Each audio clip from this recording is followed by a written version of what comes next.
So welcome everyone. My name is Jody Colgrove and I'm with Quantum Techniques, and I like to do this class once a month and just kind of come up with subjects that I find are very helpful in taking care of our health and happiness.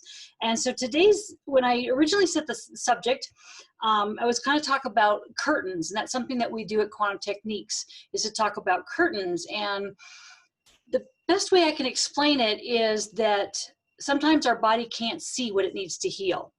So as we've been going through this pandemic and staying at home and taking care of our health and learning, what do we need to do to shift ourselves so that we are in a better space to stay as healthy as possible, I really felt like, part of curtains sometimes that people have are beliefs and emotions that can block our healing and not allow our immune system to be very robust and healthy. So I kind of shifted a little bit and kind of said, okay, so how confident do you feel in your immune system now that we've gone through this whole pandemic? And so I wanted to kind of offer some things as I have tested quite a few people in regards to this whole time. What has come up for people in regards to blocking their immune system and not allowing people to have a real robust immune system? And when we know what's impacting our immune system, that helps us know how we can take care of it better. And I think it's also good to know, what is it that's preventing me from not getting well or not being in a healing state? And so and this was kind of like a jumping off point to be able to know, what's impacting you. So it may give you some ideas. And that's what I would, love to know, is to what ideas do you have that is really helping you take care of your health? So thank you everyone for coming. And so we've got it recorded so you could listen to it again if you need to, or share it with people. So thanks. So, so what I do at Quantum Techniques is I'm a practitioner, and we do muscle testing, and I work with people all over the world, helping them determine why they're having a health issue and what they can do about it. So whether it's digestive issues, whether it's sleep issues, whether it's weight loss, whether it's, not living up to your full potential, all of that is kind of, people call us with, whatever they're dealing with, and we find out what is the physical component of that, whether it's toxins and pathogens that are getting in the way, and also beliefs, and the non-physical, which is kind of like the beliefs and emotions and intentions that are keeping them in a non-healing state. So that's what we do over the phone. And then we record all the calls so that you can listen to it again. And a lot of times people do listen to it again in order to redo the healing or what they have an issue. So a lot of times if they call in about a digestive issue, then they record it or keep that recording as a digestive, and they can listen to it again. So what have, I said I was going to share 3 key beliefs that are keeping the immune system low and not allowing it to be strong. So the first one that we deal with most in Quantum Techniques and people with all of health issues is, I don't feel safe in this world. And it's two ways. I don't feel safe. Okay, so there's something that's happened to me, some trauma, some issue that's made me not feel safe, and so I don't have a robust immune system because of that. So things that have particularly, let's say, impacted me is, I didn't feel, I got to my parents' house to check on them and things like that, and I noticed that I started cleaning the chairs, and it's like I had this issue of wanting to make sure, okay, I know that surface is clean, or that cleaning the countertops and the refrigerator handles, and I was like, oh, I bet I'm doing this because I'm wanting to make sure that I feel safe in my environment. And so being aware of why you do something, I think, is really important. And so that's how it specifically manifested in my life. Another thing that's kind of personal, for me, that this may help you, is a lot of times I react to smells in my environment more than other people. Now that could be because of having, some dental work. And so when you use anesthesia in this area, the cranial nerves are in that area and they impact that. And so they will weaken that and make you more sensitive to inhalants and things like that. But it also, for me specifically, is that by being on alert, you're kind of like almost like a hypersensitive a little bit. And so you me being aware of inhalants is like my body's first alarm system to say, are you safe? And so it's something that I've personally worked on and struggled with to get that to not be my alarm system. And so just kind of wanting you to check in with your body and saying, what is your alarm system that goes off that, is something that's always kind of tripping you up, that's getting you to say, I don't feel safe. And so it's just kind of food for thought. So besides I'm not feeling safe, it's the world is not safe. And so we can all kind of relate to that, is from what we're seeing with the riots and things like that, is that feeling like maybe the world is not safe, or our foundation that we have is not as strong as we felt. And so what we need to do is we need to find something that makes us feel that. And for me, it's, Jesus Christ and my relationship with God. And so a lot of times when we work with clients, it's, the divine. We find out, what is it that is your personal understanding that is your basis of feeling safe in this world. And we work with that. And sometimes people need a representation. They need a symbol. They need a color. They need something that helps them know, yep, this is where I feel secure. I don't have it with me because I'm not at home, but I have this really neat statue, and it's of a hand, and this little girl is curled up in the hand. And it's an example of just basically saying that when I don't feel safe, I can curl up in God's love, or in clear, however you see it, as the universe of the divine, and feel safe. So it's a good visual representation of how we need to find something that feels secure. One thing that I've worked with my son on is, we used to sing that song that would say, I built this house upon the rock. When the rains came down, I felt secure. And so it's that kind of that visualization of I've got a rock to stand on. And so it's important that when we go through world situations that we have a rock that we can stand on, so that that belief doesn't get into our system and affect us at our immune system in many different ways and impact our health.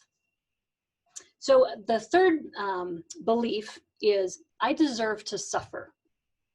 This one can be a little bit strange, but it can manifest itself in many ways.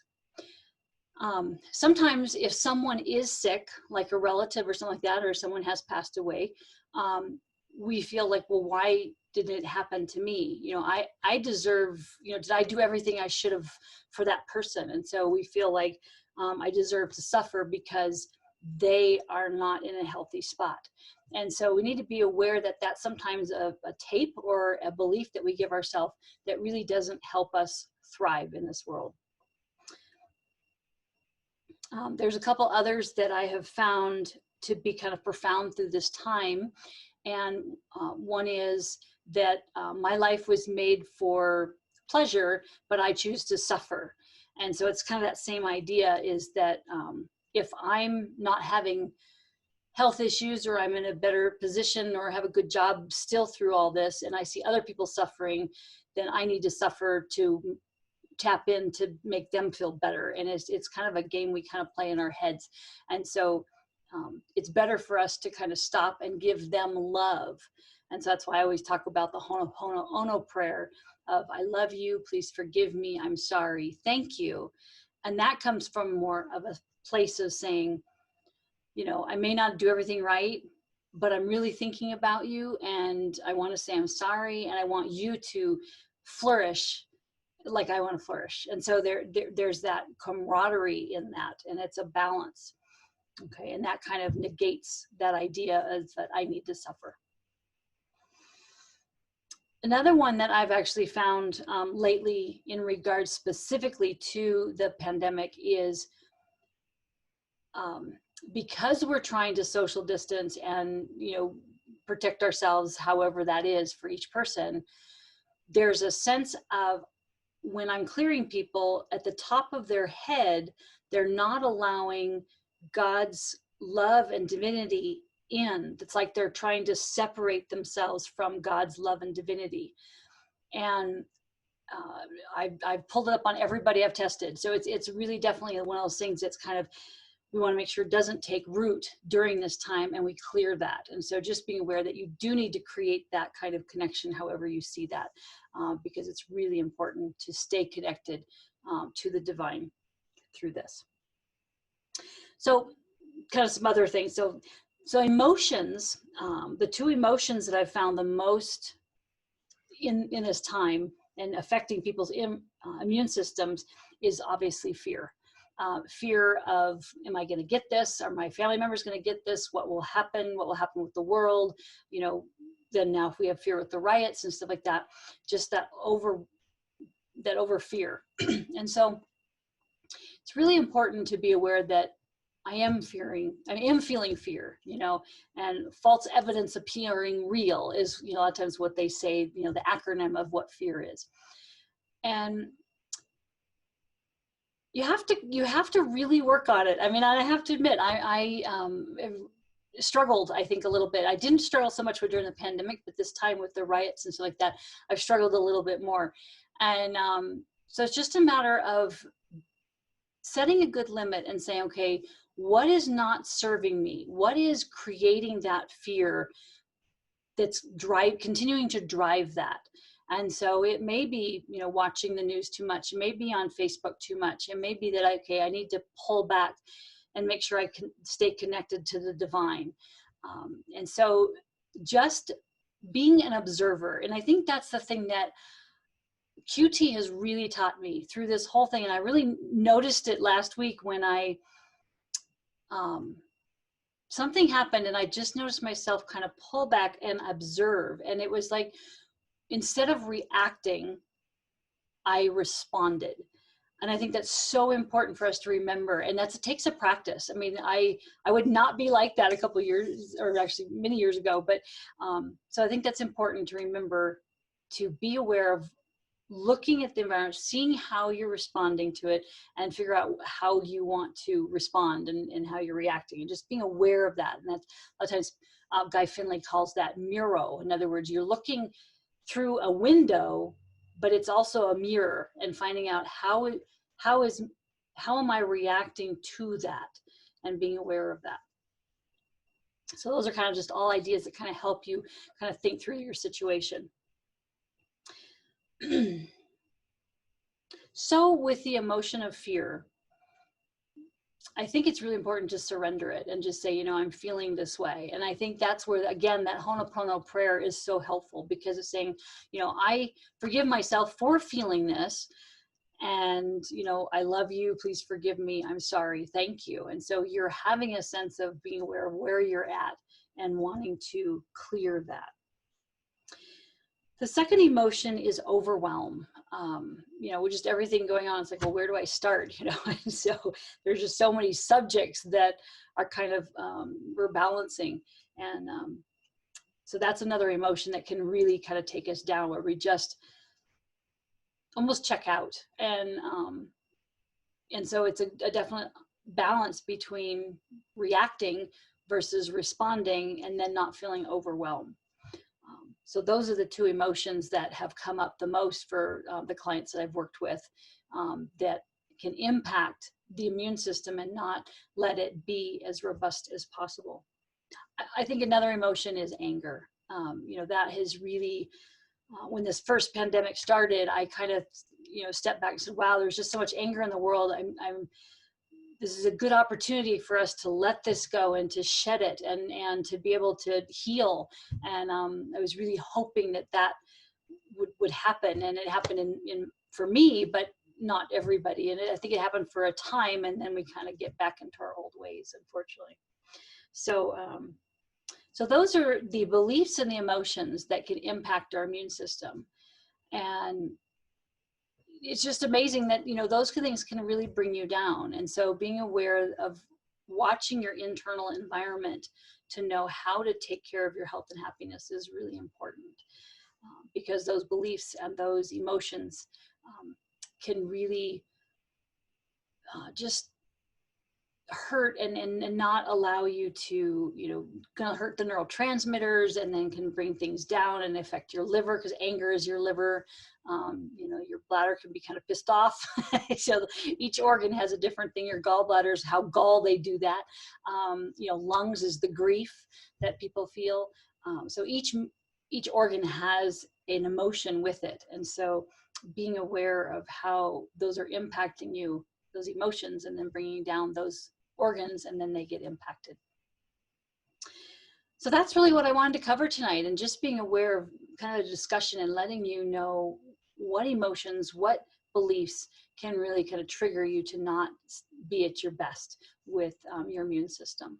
And so, I open it up for questions. If you guys have, any questions you have for me in regards to this time, I'm welcome for that. I think you can just unmute yourself if you have a question.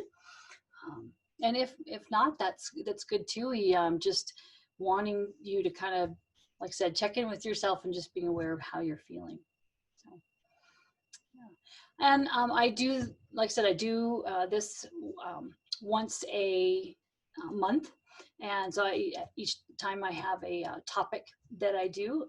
Next month I'm going to cover, getting bit by mosquitoes.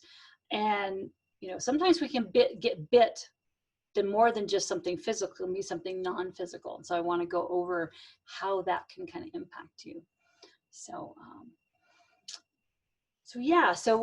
and at Quantum Techniques, like I said, we like to, if someone has a physical ailment, they call and we find out, what's impacting them both physically and non-physically, to let the body not be in a healing state. And we just test over the phone using muscle testing, and then give you what we call an acupressure code at the end that you read or touch, whichever's you like. And that puts your body back into a healing state. And it works for everything from liking cookie dough ice cream too much to MS and fibromyalgia and the gamut all in between. So I really like it because everybody has a different body, and everybody it's like being a detective. And so you're always going on and finding out what's impacting somebody's body. So it helps answer the question why. And I think that's deep in my heart, is wanting to get answers to, why did this happen, or what can I do about this? And so that's what Quantum Techniques answers. So it's fascinating, and it's a great modality I love to share with more people.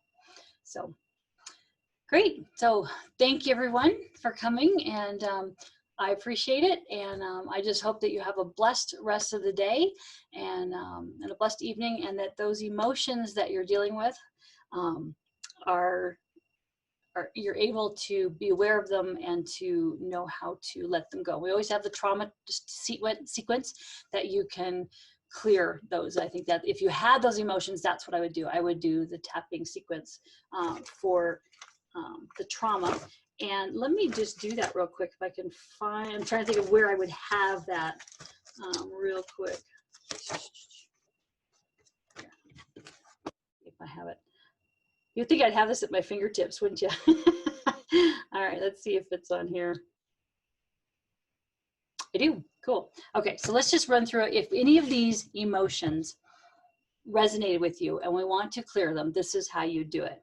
So we do the start of the eyebrow. So we do eyebrow. Okay, and then we do, and I really mess up on this, Bill, bear with me. I have index finger. And then we have little finger. We have side of hand, eyebrow, under the eye, and then we have middle finger, side of hand, then we have index finger, outside of eye, underarm, and the collarbone. And so you can run through that as many times as needed in order to let go of those emotions. And again, like I said, the Ho'oponopono prayer works really well. I love you. Please forgive me. I'm sorry. Thank you. So those are all ways to kind of get clear those emotions. And Ellen, thanks for joining at the very end. We're just about ready to wrap up, but we will have, I will be able to, I think, replay this, but in a couple of days. So if you do want to send me your email so I can send it to you, you can, it's jody@quantumtechniques.com, and I can send you the link to that. So blessings for everyone, and thank you for joining, and I hope you have a blessed rest of the evening. All right, bye.